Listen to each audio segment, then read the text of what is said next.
you do have to be prepared to see some of these kids.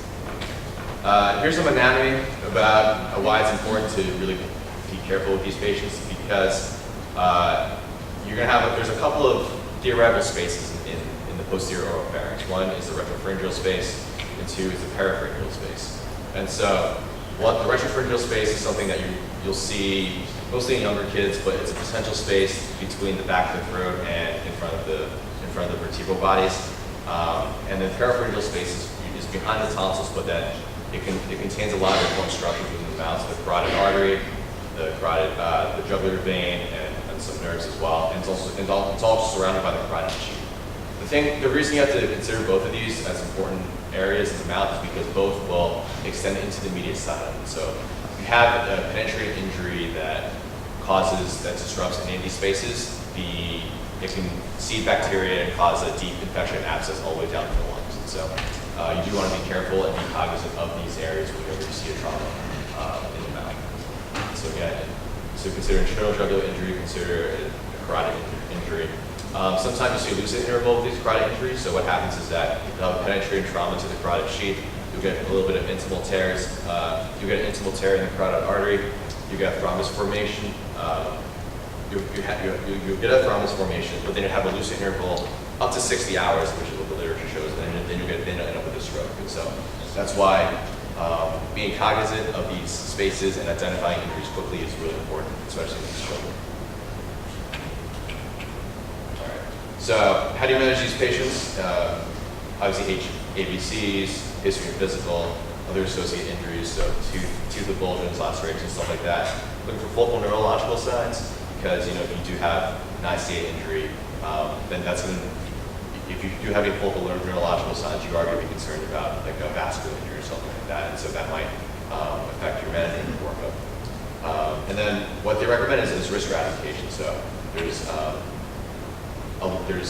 separate the minor, moderate, severe classifications of these oropharyngeal injuries, and so they separate by, like, for example, they separate by mechanism. So if you're falling while sitting and not running, it's less than 2 centimeters in length. So again, 2 centimeters is the threshold when you should be more concerned about these injuries. Or if there's a superficial puncture wound that you can see where the wound ends, and then you might have some lacerations like that. So if it's a minor wound with a non-concerned mechanism and less than 2 centimeters and not a deep wound, you can pretty much observe these patients not really do anything. It does escalate very quickly though. So if a kid's running, if it's a moderate risk injury, if they're running pencil in the mouth, or it's like a bike accident or some sort of other trauma in the laceration, or the laceration is more than 2 centimeters in length, or if it's in a concerning area, so if it's in a tonsillar or lateral esophageal with a deep wound that you can't really see the end of, or you see a foreign body in there, then that's where you're concerned that it penetrated the carotid sheath, or it penetrated the retropharyngeal space. And so in those situations, you do want to get a CTA or an MRI if your institution has that. But you do want to get imaging, especially if it's right behind the tonsillar pillars and you're not sure how deep it goes. You can't tell whether or not it's penetrating the carotid sheath or like the internal carotid artery. So you do want to get imaging to make sure there's no vascular damage. And then severe, pretty much the same thing. The management is pretty much the same, but you have these like high-speed motor vehicle accidents or something like that. You're going to treat like a zone 3 injury, so aggressive airway protection, and then you're also getting a CTA or angiography too. But angiography does carry its risks. I think for our practice, the CTA is probably the right way to go for these severe injuries. And to illustrate this risk stratification method of management, we'll just go over 2 cases really quickly about impalement injuries and oropharyngeal trauma. This was done in Japan. These were 2 cases that were done in Japan. The first one was a 20-month-old female, fell with a toothbrush in her mouth, 2 millimeter laceration, right pharyngeal wall, but then there was no bleeding upon immediate arrival. So based on our stratification, risk stratification would this be mild, moderate, or severe? Mild? So it's a 2 millimeter laceration, so it's small, but it's in the right posterior pharyngeal wall. So that's in the concerning area of the posterior oral pharynx on the tonsillar pillars. So this would actually be a moderately, it would actually be a moderate risk of like a carotid sheath injury or an ICA injury. And so that's the important thing too, is like, even though it's a small lac and it's not bleeding anymore, if it's in a concerning area, you do have to do more of a workup. So this kid got a CT, and there was air track through the carotid sheath. No arterial damage, thankfully, but you do see a lot of subcutaneous emphysema, and you also see extension of this into the mediastinum. And so again, in this carotid sheath, even though it's a potential space, it does pass into the mediastinum, so you have to be really careful with these sort of injuries if it's in a concerning area. This kid was admitted for antibiotics, eventually developed an abscess, but ended up doing well. But really be careful with these kids. And then here's the second case. 3-year-old fell while holding a pencil, penetrating injury to right ear, 5mm laceration with small hematoma, but couldn't move the corner of the mouth and couldn't close the right eye. So this kid had neurological sequelae from this injury. This is what the kid looked like immediately. You can tell there's some asymmetry between the left and right side of the face, and you can see the hematoma here. So because of the neurological sequelae, they did imaging as well. We saw swelling the right parotid. We saw swelling the right parotid glands, free air around the parotid sheath with no extravasation.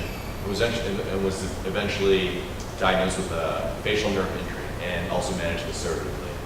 The reason they didn't do any surgery is because of the location of the injury and because of the large cut they would need to go to the emergency room. They felt like with a young girl with cosmetic concerns, you didn't want to go do a major surgery in her face while she's so young. So again, just be careful. So even if the injury doesn't look that bad itself, the kid looks okay. If it's in a dangerous spot or it's in a dangerous zone with a lot of potential spaces where things can get infected, definitely be more aggressive with your workup and stuff like that. And so, in terms of the injuries themselves, again, if it's less than 2 centimeters, you usually do not need closure. You're going to repair these in the OR anyway because they're sort of really posterior in the retropharyngeal space, and the ENT or whoever is going to probably do it there. Give them a tetanus shot or screening for tetanus, and then give them antibiotics because you can really get an immunostatin infection with these injuries. So Clinda or Augmentin or Unison or something that covers oral flora and anaerobes as well. All right. So that's pretty much the end. So take-home points. Again, so if it's baby teeth, do not reimplantation. Remember 2 centimeters for laceration, so anything under 2 centimeters probably don't need repairs unless it's like super gaping or if it's in the location that might affect the cosmetic outcome. So if you're vermilion border first of lip lax, recommend you can use Dermabond for tongue lax if you feel that you can also do that.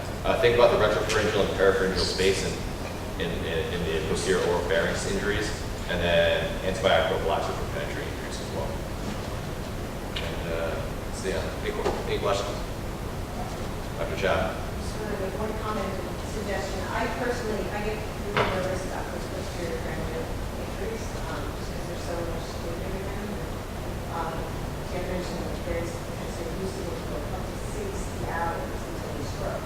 So I tend to kind of look a little bit and like if I'm nervous about it, I'll let ENT or one of us just at least come and look at it, and if they're like, yeah, it's nothing. Like, okay, fine, it's nothing. But they kind of, they carry such high potential morbidity and potential mortality with them that I personally don't know if anyone else is really looking at that. And I ask anybody else to go in there and look and help reassure me.